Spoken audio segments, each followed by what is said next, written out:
Hi, I'm Sean. I'm one of the owners of Splash Fiberglass Pool Company as one of our clients. Again, thank you for your business. And I wanted to go over the final inspection process that comes up at the end of your project after we're done the pool deck, after we've graded everything, after your fence or auto cover is complete.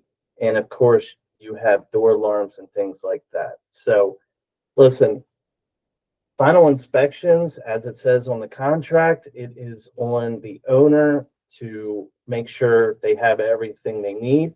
We let you know you can contract us, or maybe you have contracted us for your fence.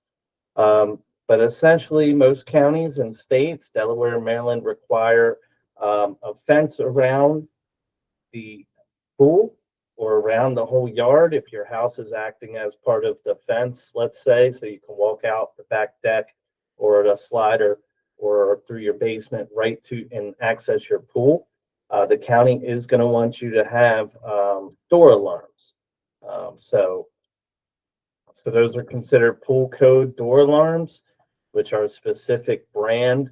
Well, I would say a specific brand, but you got to make sure they're UL 2017 door alarms, and they have to be on any door, screen, or window that is 48 inches or less above the first floor, or any windows that can access the backyard from like a basement or something, an egress window, things like that.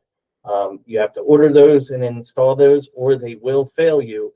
It's all about safety. If the little kid opens the window, no one's paying attention, and that alarm goes off. You have to have those installed to pass the finals.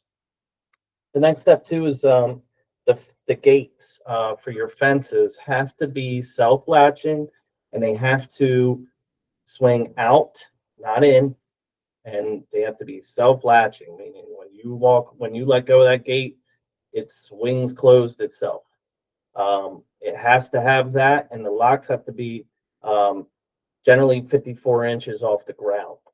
Reason behind that is, again, if you leave a gate open and a little kid can get in there, it's a liability to you, the homeowner.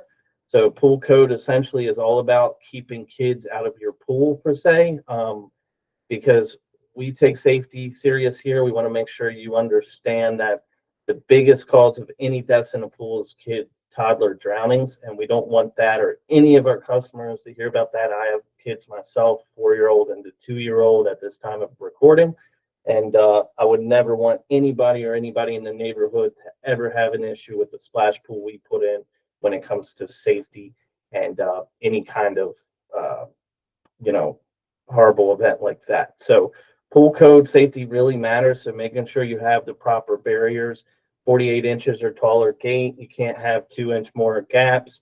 If you have 3-rail fencing, you have to do wire mesh on the outside of the fences, not on the inside. Again, it's all about making sure people can't climb in or out of your pool. Certain counties will let you know, or have already have let you know, and if the auto cover will suffice. County inspectors still might want you to do door alarms. It always can't hurt to be safe. Now, we do schedule an electrical inspection for you and a building inspection. We'll reach out to you. Somebody has to be home. The inspectors, unfortunately, do not give us an update on timing. They're worse than the cable company. So we schedule it for the day. Ideally, somebody's home all day to make sure they have to get into the house. Same for the building inspection as well. It is a pain, but in order to get your permit finalized, which is on your house, it matters most to you. We're already done the project. We're just making sure the permit's finalized for your house so you don't have any issues down the road when you go to sell it. Project is complete, and the county has given us all an A+. So again, fences, the gates, the door alarms. There's an electrical final, a building final, and we help you schedule that with the office, give you a heads up. Somebody does have to be home for the electrical and the building final. So those are things to come in the process of building your pool. And that is the part that goes over final inspections. My name is Sean Locklear, one of the owners of Splash Pools. Thank you again for choosing us. Have a great day.